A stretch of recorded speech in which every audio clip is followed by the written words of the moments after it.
Hello, everybody. It is great to be here one more time today. My name is Gary Fowler. I'm the CEO, president, and founder of GSD Get You Done Venture Studios, a premier AI and quantum venture studio located in the heart of Silicon Valley. I'm a 17-time serial entrepreneur with several unicorns under the belt. I was on the original management team of Click Software, which was sold to Salesforce for $1.35 billion. Also, Eva.ai, one of the first generative AI company pre-transformer models that I founded in 2016. We believe at GSD that intellectual capacity is evenly spread around the world with opportunities or not. And with that, I'd like to introduce you to one of our companies that are inside of GSD, one of our current cohorts, cohort 19. And so I'd like to introduce you to my friend Rahul Mehendale.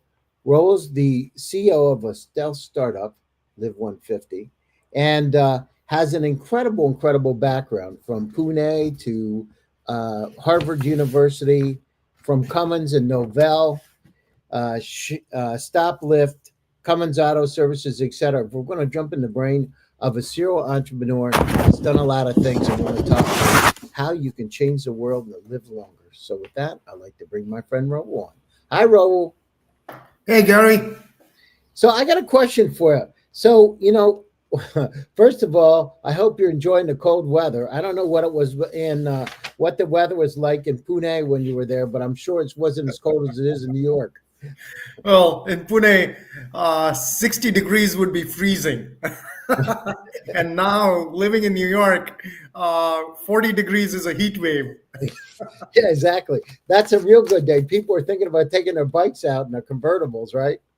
Actually, I grew up in Pennsylvania, Rural. I really remember those days coming out of the winter. And I remember we used to start playing tennis when it was 45 degrees with shorts on. And, and we thought it was the greatest thing to not have snow and to be able to play tennis. And now the situation is, if I thought about that, I think I'd have pneumonia before I got off the tennis court. So, yep, I've been there, done that. So, you have a very wide background, right? So you went to Pune and became an engineer. What made you decide to go to the University of Wisconsin for that 1 year? You went for your master's degree. Was it the same as a mechanical engineer that you did in Pune, or was it different because it said manufacturing? What's the difference between what you studied and what you got at University of Wisconsin? Yeah, so thanks, first of all, thanks for having me on the show. And I'm really thrilled. I think your audience, your efforts in driving entrepreneurship, I think it's just phenomenal. So really appreciate you having me on the show. So just to, I guess, hitting my time machine back and going back, I loved airplanes. I guess some people grow up from loving aircraft, and I never did. So that took me down the path of mechanical engineering. So I really loved planes. I loved cars. I mean, all those things, never really grew out of. But when I was doing my undergrad, I realized that I was not really an equation-driven person. Like, I would not be happy if I were locked up in a room and doing things by myself. I'd really like to be with people. And I love the field of mechanical engineering. So at that time, one of the world's top programs in the field of manufacturing was at Wisconsin. And I realized, I was like, I really enjoy working with people. I mean, you don't think it's Wisconsin. Maybe it's just me. It's what manufacturing is there beside cheese facilities? Oh, that's the one place where a cheesehead, if you're called a cheesehead, that's a compliment. yeah, right. They have like those Swiss cheese things in a hat. Do you ever see that? Exactly. I mean, no, but there was this professor who had started the program at Wisconsin. He had written these books. Professor Suri, he had written these books on quick response manufacturing. And that was the rave at that time. How do you do small batch, highly customized manufacturing? And how do you use robotics? How do you use all sorts of rapid prototyping techniques? I mean, now we talk about maker bots. Now we talk about simulation on software. We talk about robotics and humanoids. But this was really the cutting edge program, and they offered all this in '97. So I was just completely blown away. And Professor Suri was, I mean, he was a godsend because he gave me a scholarship. I actually worked in the quick response manufacturing lab. This was a robotics lab.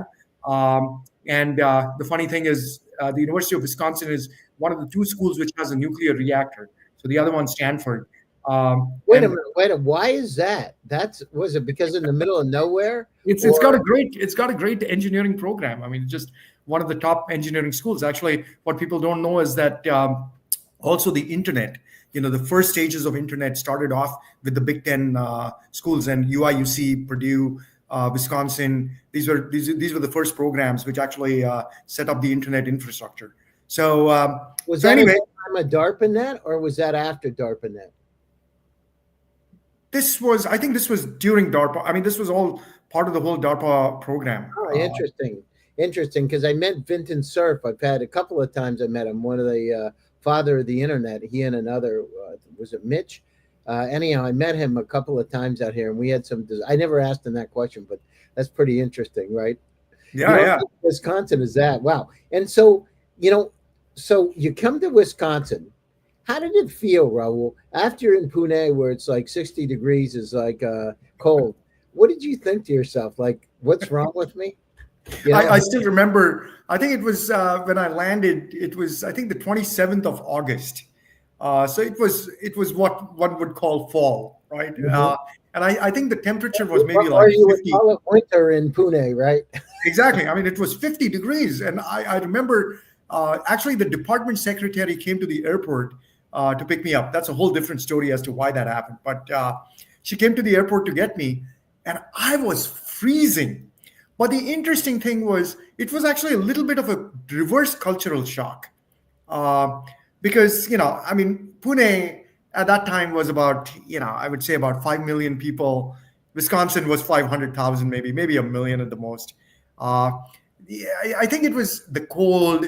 I think just uh, there were a lot of things that I really learned very quickly, which were very different. And so that it was a little bit of a reverse cultural shock. The most important, biggest thing was I had to do everything by myself. Right. So I was not growing up in India. You're not really used to that. So that itself was an interesting piece. But my classmates were phenomenal. There was this microcosm of the entire world, and I'm still in touch with them. And we just had a great time. And the teaching methods were very different. Like, it was very book oriented in India. It was very theoretical. Here it was extremely practical. I mean, we did work with Boeing, we did work with Trek bicycles, we just had a phenomenal real world experience. And so all these things hit me when I landed. And very quickly you have to adapt, because if you don't adapt, I mean, you have to learn everything from how to open a bank account, which is very different here versus anywhere else in the world. So how do you open a bank account? How do you actually set up a phone line? What is a credit score? I never knew that. How do you open a credit card? I never knew that. So you very quickly, in a span of a few days, have to learn to adapt. And so all these things really hit me, and I think it was pretty cool. And then you went to Harvard. So how was the culture shock when you went from being in Wisconsin to Harvard? Did it hit you? Was that different? Wow, that was another. So after Wisconsin, I worked in the auto sector at Cummins. And I did, again, I did lots of robotics, pick and place robots. I did joint ventures with Scania in Sweden. I did a joint venture with Komatsu in Japan. We did some really, really amazing stuff. And literally a year and a half into Cummins, I said, you know what? I really want to go to Harvard. I want to go to business school. And I was a little cocky. I said, if I want to go someplace, I want to go to the top programs. Otherwise, I don't want to get my MBA. So I was a little cocky, I guess, but sometimes being cocky helps. And I realized there was no downside. I mean, even if I had a 0.1% chance of getting in, it was only 0.1% upside, right? Because status quo, nothing would change, right? And I was having a great experience. So I went to Harvard, and I was really fortunate to get accepted. And it was really interesting. I mean, really, really smart people. I remember walking into the student center there. And Harvard Business School is one of the few business schools which has an exclusive campus. People don't know this. It's not on the Harvard side of the river. It's on the Boston College side of the river. So it's across the river. And I still remember walking into this hall called Shad, and the huge doors and the chandeliers, and it was just astounding. And I think for the longest time, I felt I was an admission mistake. And so funnily, a lot of my classmates feel exactly the same way, because we were just feeling so impressed and enamored by not just the facilities, but the faculty, and most importantly, our classmates. I mean, these guys were exceptional. I had people who had worked with the Filipino ballet. I had people who were U.S. Olympic trialists. I had gold medalists. I mean, there were Navy SEALs. You name them. I mean, people from an entire fields which I had no idea of, right? I mean, I didn't even know what private equity was or banking was at that time. I was an engineer. So in the Midwest, I mean, there were all these things. The exposure that happened was just astounding. And I feel extremely fortunate to have gotten that experience. So you were up there, you did that, you enjoyed yourself. And so as you've gone down through this journey and you've been working with companies, whether you're doing startups, how many startups have you had that you've I've worked? done 4 startups.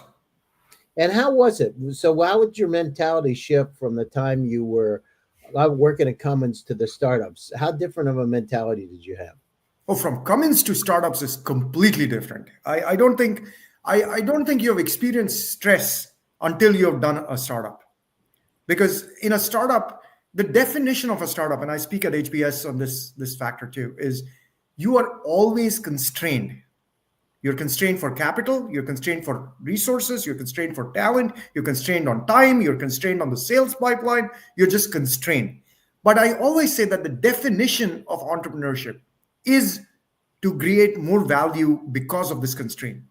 Because that's what makes a startup successful, right? Because if we do everything at the same cost level with the same resources as a large firm, there's going to be no competitive advantage. There's a lot of waste in those large firms. And I remember one time I took 5 years out and I worked for Digital Equipment Corporation at the time.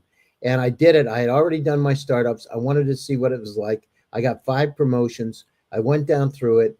And I thought the day that I did, first of all, my objective from the time I started was to get vested. And I said, the day that I get vested, it was a goal. I'm going to learn everything I can. I'm going to go to all the corporate programs. They had a special fast track program for managers that I got into. And I remember having meetings to talk about meetings. And I said, this is crazy. I had never experienced it like that. And then, I moved around a bit in different groups, but and had been pretty successful in terms. So I did sales and I did marketing, et cetera. But I said, this is nuts. This is the most inefficient thing. And people weren't working that hard. And I had already started a company at 21. And I said, it was interesting for me. It wasn't hard to be successful when you have people that aren't working like you, right? I work like a startup mentality. Absolutely.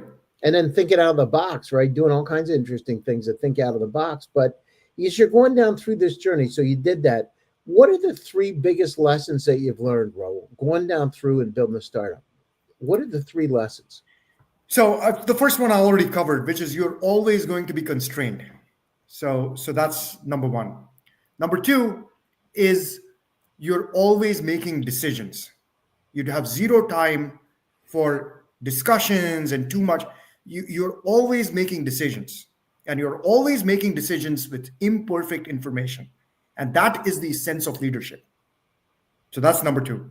And number 3 is it's a journey of deep introspection, because it is your energy that people are going to thrive on. As you set up a startup, it is your energy which gets people to work with you. It's your energy which gets investors to work to invest in you. It's your energy and your vision that gets sales lined up. So everything is driven by your energy. And as Reid Hoffman at LinkedIn had said, right, one of his first startups, he left. He exited because he stopped having fun. So I think it's really, really important to understand that metric of internal energy, because if your energy fails, you're going to do your team injustice, you're going to do your mission injustice, and you're going to most importantly do yourself injustice. So it's a journey of introspection where you have to be really cognizant of your energy. So I think those are probably my top three lessons learned in the No, energy. And one of the things, I've been doing this a long time, 40 years plus, right? And, I've seen a lot of things. I remember when I first got started in this journey, and I didn't know anything about it. I came out of graduate school as a psychologist and a statistician, and I get into it. But I always had an undergraduate degree in business, and I just loved it. And I remember starting my first company. I had a lot of luck. I thought I was the smartest guy in the world. I couldn't believe it. Like, here I am. People said, "Oh, everything you touch turns to gold." I didn't realize luck is the most important thing. You got to like put yourself in the right place at the right time, and those kind of things. Then luck turns into opportunity. But you're right about it. The mental part, right? Optimization and visualization, and going down through and believing in yourself and believing in the dream that you have is so important because you create your destiny. I did actually TED Talk about that a few years ago, and it does. You paint the pictures of where you're going to go, and if you can't convince people that your journey's right, it ain't going to happen. They're not going to believe in you because people aren't going to. There's a part of building a startup is a leap of faith. I say, you got to believe in that person in order to take the jump forward and feel comfortable that you're going to entrust them with your money, and what's going to happen is they're going to be successful. So it's interesting. But I think you're very, just 2 points. I don't know if you know, but Napoleon used to promote generals based on their luck. So if you actually survived getting hit by a bullet, you had an astronomically better chance of getting promoted because he believed that there is this thing called luck, which actually does carry on with a person. So that is really interesting. well, But then secondly, I can understand that. I mean, just think about Donald Trump. You know what I absolutely, mean? you know, Seriously. I mean, one thing changes everything, right? And absolutely. and not giving up and fight, being You a, got to keep that's the other fighting. thing. Exactly. That's Got to the keep other fighting. thing. Elon Musk said, why did I go down through? And I'm not trying to make this political, but why did he go down through and support Trump? He said because one of the things you need to have as a president is a fighter, and he said that was the day I understood it when the guy got back on his feet and got up and put his fist up in the air and said, "Fight, fight, fight." You can't be afraid because when you're a startup, listen, there's always twists and turns. You can, right? I've seen so many things; it's unbelievable. It's like. Sometimes it's like riding a snake. You never know where the snake's going to go, but you want to hold on because if you don't, nothing. Well, you're on the back of a tiger. You're on the back of a tiger, and you Yeah, can't and you jump don't want off to get in the because the front. tiger will eat you. Yeah, exactly. Yeah, no, that's good. That's a good analogy. So let's go down through it. So you've gone down through. Tell us a little about your startup, right? And what you want to accomplish, and why that is a passion for you. Sure. So I'm leading a company called Live 150, and no points for guessing what Live Yeah. 150 does, So, right? just to the audience out there, if you look at his LinkedIn profile, it'll say "Start Stealth Startup." It's not. It's Live 150. Okay. So, 80% of healthcare diseases are preventable and they're reversible with simple early interventions. And that's what we're focused on. So, we empower individuals seeking better health and experts who are trying to scale consumer health services to promote wellness and longevity. And the way we do that is we offer a frictionless, AI driven, hyper personalized guidance on nutrition, activity, mindfulness, and sleep that empowers users with continuous, clear, and actionable steps for optimal health. So, this is a little bit like Google Maps for your health. All we care about is getting you to your destination, which is correcting bad health, reversing bad health, enhancing good health. And we don't care about wrong turns that you may make. So if you had a glass of wine, you ate a big dessert, that's all fine. We're not making judgment calls on that. We're going to keep routing you to the right things to do, your next best action. Now the interesting thing is the entire world of well care, and I'm going to call it well care because healthcare unfortunately is neither health not care. It's all about sickness and they don't really give you care, right? But if in the world of well care, you have the nutrition trackers, you have the activity trackers, you have the mindfulness apps, you have the sleep coaches. So broadly, those are the guys who drive certain interventions to improve your health, right? But they are all historical. So for example, the nutrition trackers, my diet apps, they only tell me calories in. They don't even tell me that, Rahul, hey, you should, because yesterday you ate this, today you should eat this, right? My activity trackers only track calories out, right? So my Peloton, my Apple Watch, my Fitbit, they just do calories out. They don't tell me that, hey, today I just did a functional fitness class. So tomorrow maybe I should do yoga. Right? It doesn't give me any forward looking next best action. Same for mindfulness, same for sleep. They all track your history. Well, history is of no use because then it's left up to us to hack our way into what should I do next, right? Yeah, So if I have diabetes, I have cardiovascular disease, I have cancer, these are all preventable diseases. 70+% are now facing obesity and in certain counties across the US. And the obesity rate alone has gone up over 40%. So we're talking about 140 million people that are being failed. If we want to make, I really, if I have this clarion call and I connected with RFK, that if we want to make America great again, what did you we have to address say health. that again, Rahul? Who did you connect with? RFK Jr. Did you tell Robert him Kennedy? 150? Yeah, so I connected with his team. I'm helping put together some incentive proposals and talk about how the world of health can be improved. Because there's a challenge. I mean, the 18% of our GDP, we're talking about $4 trillion is being spent on health. If we were doing that out of our pocket, we know that something would be seriously wrong on our side, and we would be addressing it. So everything else I feel is noise. We got to focus on health. We got to focus on the agenda of good food, good lifestyle, curative diseases. Curative therapies. Not symptomatic treatments. So all these things have a huge opportunity and a huge payback for the country. So tell the audience about your own story, about why you've been driven, your origin story in this thing and how it's helped you.